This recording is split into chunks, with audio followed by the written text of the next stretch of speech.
Assalamualaikum warahmatullahi wabarakatuh. Perkenalkan, nama saya Kasmira, siswa dari SMK Negeri 1 Bone, kelas 10 jurusan Otomatisasi dan Tata Kelola Perkantoran atau biasa disebut dengan OTKP.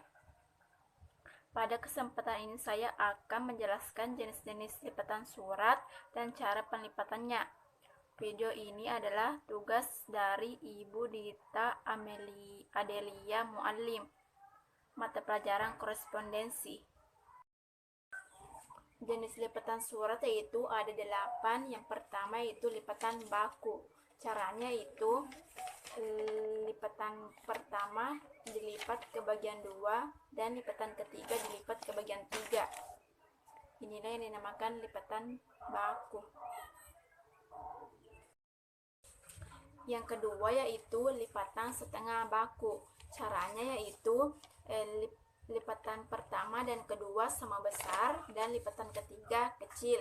Kemudian bagian pertama dilipat ke bagian kedua dan bagian ketiga dilipat ke bagian 2. Inilah yang dinamakan dengan lipatan setengah baku. Yang ketiga yaitu lipatan akordion. Caranya yaitu kertas dibagi menjadi 3 bagian, kemudian bagian pertama dilipat ke atas dan bagian ketiga dilipat ke bawah.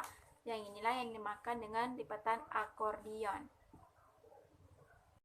Selanjutnya nomor 4 yaitu lipatan setengah akordion. Caranya itu lipatan pertama dan kedua sama besar dan lipatan ketiga lebih kecil daripada lipatan pertama dan kedua dan dilipat ke belakang. Inilah yang dinamakan dengan lipatan setengah akordion.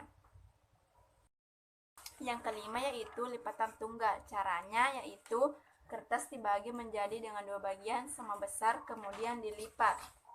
Inilah yang dinamakan dengan lipatan tunggal.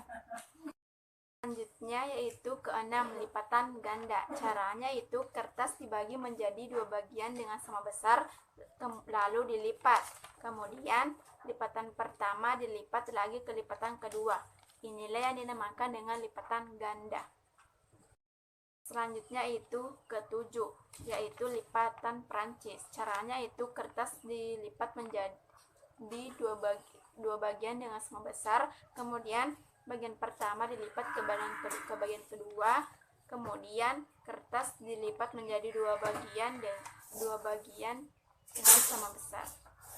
Inilah yang dinamakan dengan lipatan Prancis. Selanjutnya itu yang ke-8, lipatan baron. Caranya itu kertas dibagi menjadi 2 bagian dengan sama besar, kemudian dilipat, lalu kertas dibagi menjadi 3 bagian lalu dilipat ke kanan dan ke kiri. Inilah yang dinamakan dengan lipatan baron. Sekian dari saya, mohon maaf jika ada kesalahan. Wassalamualaikum warahmatullahi wabarakatuh.